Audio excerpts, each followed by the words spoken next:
نحمده ونصلي على رسوله الكريم أما بعد أعوذ بالله السميع العليم من الشيطان الرجيم من حمده ونفخه ونفثه بسم الله الرحمن الرحيم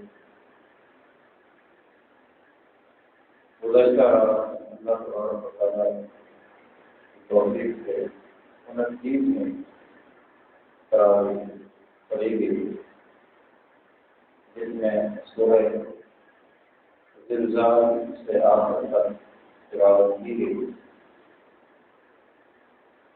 ہم آج کی نشست میں سورہ زلزال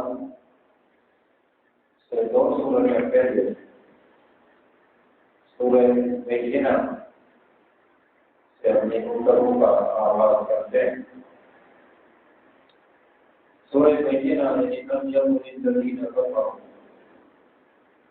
اس سورت کو ایک ایسی فضیلت حاصل ہے جو کسی اور سورت کو حاصل نہیں ہے۔ صحیح بخاری میں پیارے پیغمبر صلی اللہ علیہ وسلم کی حدیث موجود ہے کہ ایک مرتبہ پیارے پیغمبر صلی اللہ علیہ وسلم نے سیدنا ابی بن کعب رضی اللہ عنہ کو اپنے پاس بلایا اور فرمایا کہ مجھے اللہ نے حکم دیا ہے کہ میں آپ کو سورہ بینہ سناؤں۔ یہ سورت کا ایک ایسا مقام ہے جو کسی اور سورت کو حاصل نہیں ہوا کہ اللہ نے اپنے پیغمبر کو حکم دیا کہ اپنے صحابی ابی بن کعب کو سورہ بینہ سنائے۔ اس سے سیدنا ابی بن کعب کا بھی بڑا مقام ظاہر ہوا کہ اللہ نے نام لیا کہ ابی بن کعب کو سورہ بینہ سنائے۔ تو ابی بن کعب کو جب یہ پتا چلا کہ اللہ نے میرا نام لیا ہے تو وہ پھوٹ کر رو پڑے، خوشی سے کہ اللہ نے میرا نام لیا، اس وجہ سے وہ رو پڑے۔ تو یہ مقام جو ہے اس سورت کو حاصل ہے۔ آگے سورہ زلزال کی آیت نمبر 2، 3 اور 4 وَأَخْرَجَتِ الْأَرْضُ أَثْقَالَهَا وَقَالَ الْإِنسَانُ مَا لَهَا يَوْمَئِذٍ تُحَدِّثُ أَخْبَارَهَا کہ قیامت کے دن یہ زمین جو ہے اپنے بوجھ باہر نکالے گی، یہ زمین اپنے بوجھ باہر نکالے گی۔ انسان کہے گا کہ اس زمین کو کیا ہو گیا، اور اس دن جو ہے یومئذ تحدث أخبارها خبریں دے گی کہ اس کی پشت پر کیا ہوتا رہا، یا خبریں دے گی یہ زمین۔ تو زمین قیامت کے دن 3 قسم کے بوجھ نکالے گی۔ قیامت کے دن زمین 3 قسم کے بوجھ جو اس کے اندر موجود ہوں گے وہ نکالے گی۔ نمبر 1 معدنیات، زر اور جواہر کے خزانے۔ معدنیات، زر اور جواہر کے خزانے۔ نمبر 2 آدم علیہ السلام سے لے کر آخری انسان تک تمام انسانوں کو قبروں سے نکالے، یعنی آدم علیہ السلام سے لے کر آخری انسان تک یہ سب زمین میں ہوں گے، قبروں میں ہوں گے۔ قیامت کے دن یہ زمین ان سب کو نکالے گی۔ اور نمبر 3 زمین کے مختلف حصوں پر انسانوں کے کیے ہوئے گناہ ظاہر کر دے گی۔ جامع ترمذی میں اللہ کے نبی صلی اللہ علیہ وسلم کی حدیث موجود ہے، پیارے پیغمبر صلی اللہ علیہ وسلم نے صحابہ کرام سے پوچھا کہ جانتے ہو زمین کی خبریں کیا ہوں گی؟ یومئذ تحدث أخبارها خبریں بتائے گی، جانتے ہو زمین کی خبریں کیا ہوں گی؟ صحابہ کرام نے جواب دیا کہ اللہ و رسولہ عالم، اصل پتہ اللہ کو ہے اور اللہ نے وحی کے ذریعے اپنے پیغمبر کو بتایا۔ فرمایا کہ زمین کی خبریں یہ ہوں گی قیامت کے دن کہ وہ زمین ہر اللہ کے بندے اور ہر اللہ کی بندی پر گواہی دے گی کہ اس نے میری پشت پر یہ کام کیے اور فلاں فلاں دن۔ ہر مرد اور عورت کے بارے میں یہ زمین گواہی دے گی کہ یا اللہ اس نے میری پشت پر میری پیٹھ پر یہ کام کیے اور فلاں ہے. تو یہ معاملہ بڑا ہی خطرناک ہے. ہمیں سوچ سمجھ کر دنیا کی زندگی بسر کرنی چاہیے، کیونکہ ہمارا ہر قول و عمل نوٹ ہو رہا ہے. یہی زمین جس پر ہم چل کر بہت کچھ کرتے پھر رہے ہیں، یہی زمین قیامت کے دن وہی خبریں اور وہی واقعات بیان کرے گی جو ہم اس کی پیٹھ پر چلتے ہوئے کرتے ہیں. سورہ عادیات کے آگے جو ہے وہ سورہ تکاثر ہے، جس میں اللہ نے فرمایا ہے کہ تمہیں تکاثر نے غافل کر دیا یہاں تک کہ تم قبرستان پہنچ گئے، یعنی تمہاری موت واقع ہو گئی. تکاثر کیا ہے؟ تکاثر ہے زیادہ مال کی حوث، زیادہ مال اور مالدار بن جاؤ اور مالدار بن جاؤ اور رقم آ جائے اور پیسے آ جائیں. اس نے تمہیں غافل کر دیا، مسجد سے غافل کر دیا، دین سے غافل کر دیا، نماز سے غافل کر دیا، حلال و حرام سے غافل کر دیا. ہر چیز سے تم گئے، بس تکاثر، زیادہ مال مل جائے، زیادہ مال مل جائے، یہاں تک کہ تم پر موت آ گئی اور تم قبرستان پہنچ گئے. سیدنا عبداللہ بن شخیر رضی اللہ تعالیٰ عنہ اللہ کے نبی صلی اللہ علیہ وسلم کے پاس یہ سورت تلاوت کرتے ہوئے آئے، پڑھتے ہوئے اللہ کے نبی کے پاس پہنچے تو پیارے پیغمبر صلی اللہ علیہ وسلم نے فرمایا کہ آدم کا بیٹا یعنی انسان کہتا ہے مالی مالی، میرا مال. حالانکہ اے انسان، تیرا مال وہ ہے جو تو نے کھا پی لیا اور پہن لیا اور صدقہ کر لیا. یہ ہے تیرا مال جو تم نے خرچ کیا، کھایا پیا اور صدقہ کیا اور آگے بھیجا. باقی جو تیرا مال بینک بیلنس وغیرہ پڑا ہوا ہے نا تجوری میں جمع، وہ تیرا تھوڑی ہے، وہ تو تیرے بعد والوں کا ہے. انسان کہتا ہے میرا مال، کوئی تیرا مال نہیں ہے. کون فرما رہے ہیں؟ پیارے پیغمبر صلی اللہ علیہ وسلم. آدمی کا مال وہی ہے جو کھایا پیا پہنا اور اپنے لیے آگے بھیجا، یعنی اللہ کے راہ میں خرچ کیا. یہ ہے انسان کا اپنا مال.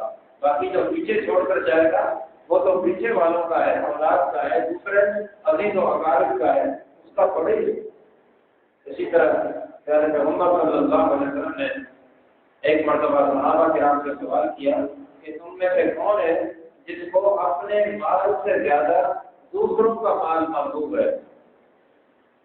اپنے مال سے زیادہ دوسروں کا مال محبوب ہے. صحابہ کرام نے جواب دیا کہ اللہ کے نبی صلی اللہ علیہ وسلم ایسا تو کوئی نہیں.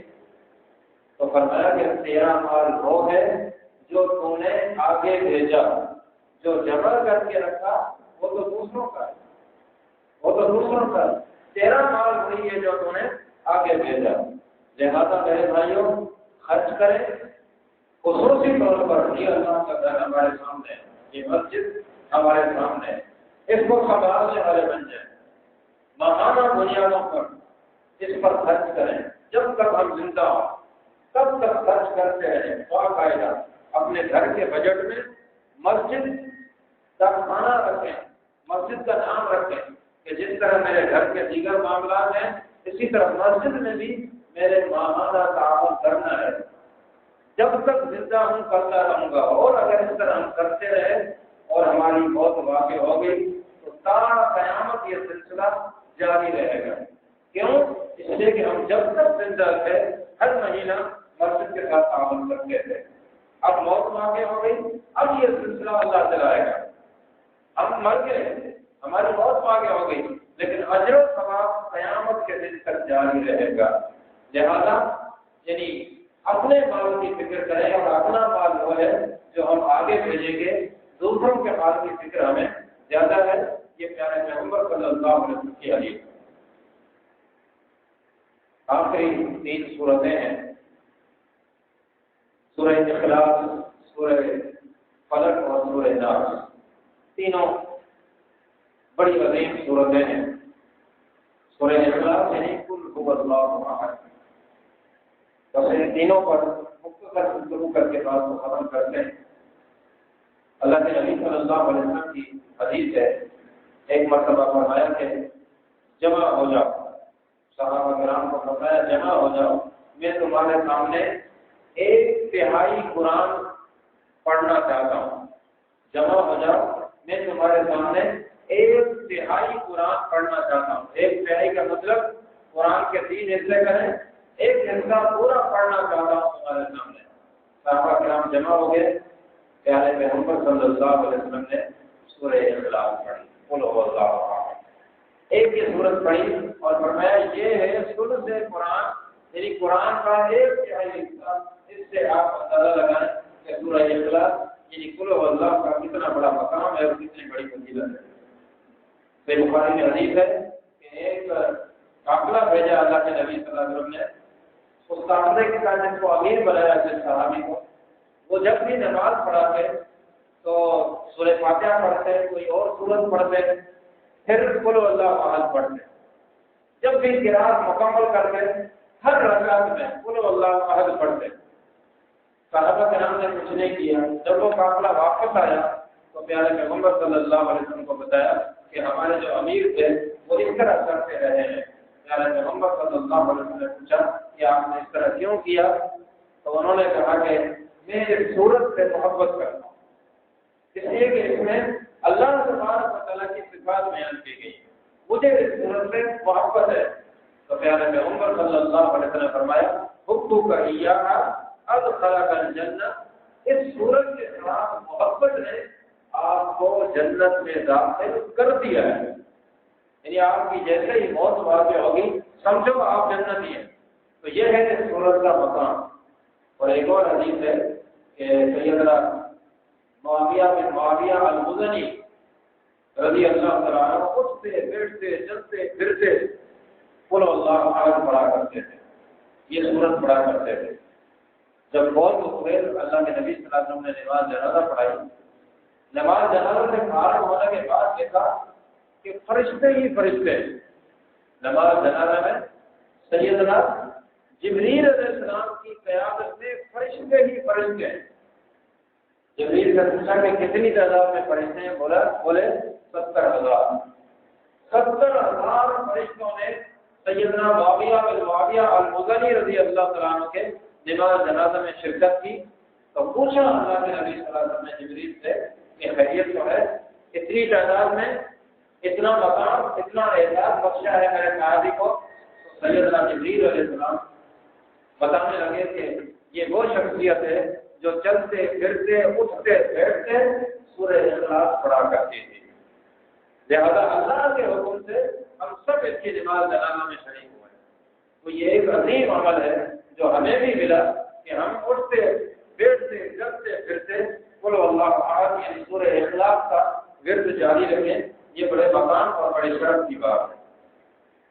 اس کے بعد 2 سورتیں ہیں، سورہ فلق اور سورہ ناس، جنہیں معوذتین کہا جاتا ہے۔ ان دونوں کی بھی بڑی فضیلت ہے، بڑے مقام ہیں یہ دونوں سورتیں پڑھنے کے۔ ہر نماز کے بعد ایک بار پڑھنے کا حکم ہے، اور ساتھ میں سورہ اخلاص، سورہ فلق، سورہ ناس ہر نماز کے بعد ایک مرتبہ پڑھیں، پیارے پیغمبر صلی اللہ علیہ وسلم کا حکم ہے۔ نمبر 2، صبح و شام 3 بار پڑھیں، تینوں سورت ہے، سورہ اخلاص، سورہ فلق، سورہ ناس، صبح و شام 3 بار پڑھیں، پیارے پیغمبر صلی اللہ علیہ وسلم کی حدیث موجود ہے۔ نمبر 3، سوتے وقت تینوں صورتیں 3 بار پڑھنی ہے۔ پہلے سورہ اخلاص پڑھیں، پھر سورہ فلق پڑھیں، پھر سورہ ناس پڑھیں۔ 3 بار، ایک بار پڑھ لی، ہاتھوں پر پھونکیں اور پورے وجود پر ہاتھ پھیریں، پھر دوسری بار اسی طرح کریں، پھر تیسری بار اسی طرح کریں۔ یہ ان تینوں صورتوں کے پڑھنے کا پیارے پیغمبر صلی اللہ علیہ وسلم نے حکم دیا۔ اسی طرح دم کرنا ہے، کسی کو اپنے آپ پر دم کرنا ہے، کسی مریض پر دم کرنا ہے، یہ تینوں صورتیں پڑھیں اور مریض پر پھونکیں، دم کریں۔ یہ اللہ کے نبی صلی اللہ علیہ وسلم کی سنت کے ثابت ہے۔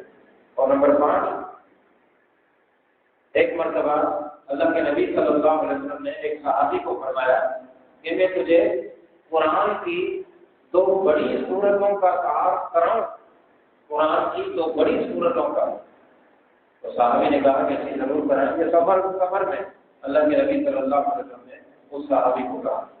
تو اللہ کے نبی صلی اللہ علیہ وسلم نے فرمایا کہ قرآن کی دو بڑی صورتیں ہیں سورہ فلق اور سورہ ناس. قل اعوذ برب الفلق اور قل اعوذ برب الناس. تو صحابی کہتے ہیں کہ میں ذرا حیران ہوا کہ چھوٹی سی صورتیں یہ قرآن کی بڑی صورتیں کیسے ہو گئی. اللہ کے نبی صلی اللہ علیہ وسلم بھی صحابی کی کیفیت بھانپ گئے کہ یہ کچھ حیران ہوا ہے.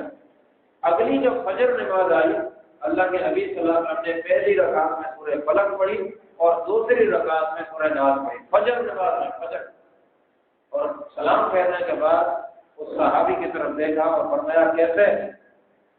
اب تو مانتے ہو نا کہ یہ قرآن کی تو بڑی صورتیں ہیں کہ میں نے فجر کی نماز میں یہ دونوں صورتیں پڑھی ہیں. اب تو تم مانتے ہو نا, اب تو تمہاری حیران کی ختم ہوئی نا.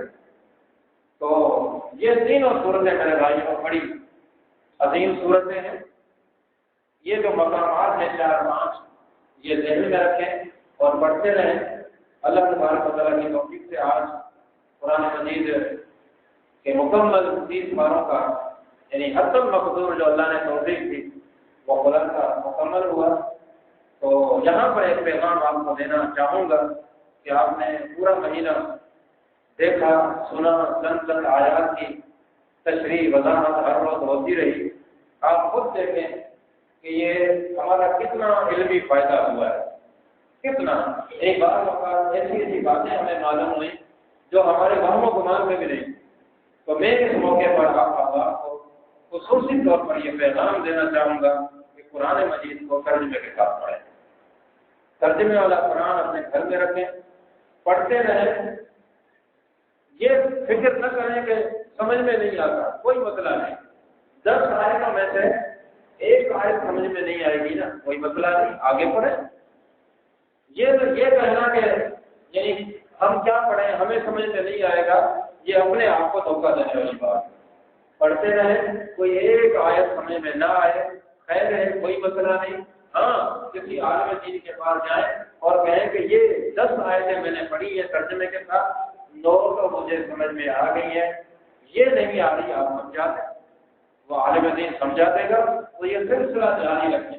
آپ خود قرآن مجید کو ترجمے کے ساتھ پڑھ کر دیکھیں گے اور محسوس کریں گے کہ اس میں کتنا فائدہ ہے اور کتنا جو ہے وہ ہمیں علمی اضافہ ہوتا ہے.